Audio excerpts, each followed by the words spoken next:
Selamat pagi, Bapak Ibu Saudara sekalian. Selamat datang dalam acara Sarapan Sabda bersama saya, Pak Sapardi.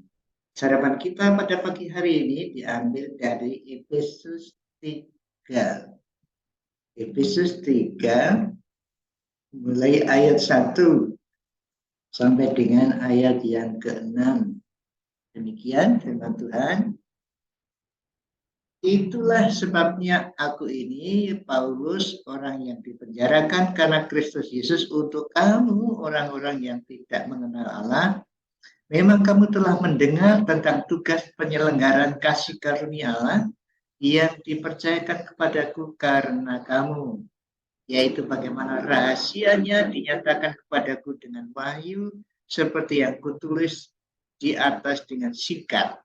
Apabila kamu membacanya, kamu dapat mengetahui daripadanya pengertianku akan rahasia Kristus yang pada zaman angkatan-angkatan dahulu tidak diberitakan kepada anak-anak manusia, tetapi yang sekarang dinyatakan di dalam roh kepada rasul-rasul dan nabi-nabinya yang kudus, yaitu bahwa orang-orang bukan Yahudi karena berita Injil turut menjadi waris, ahli waris dan anggota-anggota tubuh peserta dalam janji yang diberikan dalam Kristus Yesus. Wah, jelas sekali saudaraku yang dikasih Tuhan.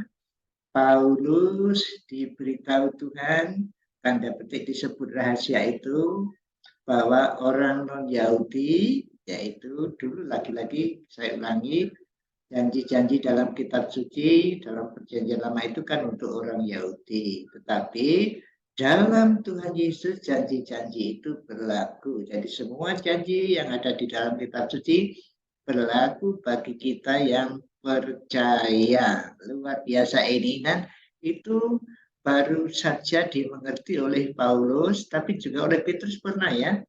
Waktu kisah 10 itu, Petrus itu tidak mau datang ke orang non-Yahudi, tapi Cornelius memanggilnya, ya, memohon supaya datang, dan di situ memang Tuhan memberikan penglihatan kepada Petrus bahwa datang kepada orang Yahudi, menginjil kepada orang non-Yahudi, itu memang perintah Allah. Jadi semua orang, tidak ada perbedaan orang Yahudi, non-Yahudi, orang manapun juga di dalam Kristus menerima janji sewaris, katanya ahli-ahli waris.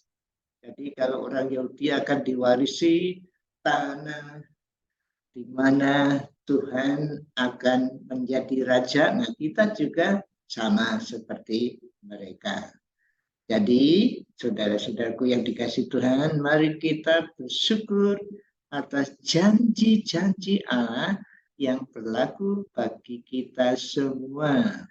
Di dalam kitab suci ada ribuan janji. Nah, bagaimana kita mengerti janji? Kecuali membaca, ya tidak tahu ya. Makanya mari kita berusaha membaca kitab suci, belajar, lalu dapat janji Allah untuk kita, lalu kita syukuri, kita tunggu janji itu menjadi kenyataan di dalam hidup kita. Terima kasih Bapak Ibu Saudara, mari kita berdoa untuk menerima janji secara pribadi. Tuhan Yesus, terima kasih, janji-janji dalam kitab suci berlaku bagi kami. Oleh sebab itu ya Tuhan, tolonglah kami memperoleh satu janji untuk kami yakini dan kami jalani, supaya janji itu nyata dalam kehidupan kami. Tolonglah Tuhan, kami mengerti janji-Mu kepada kami sendiri, sehingga kami yakin janji itu untuk kami, dan kami mengharap menjadi kenyataan dalam hidup kami. Terima kasih dalam nama Tuhan Yesus. Amin. Selamat beraktivitas Bapak Ibu Saudara sekalian. Tuhan Yesus memberkati Bapak Ibu Saudara dan saya. Amin.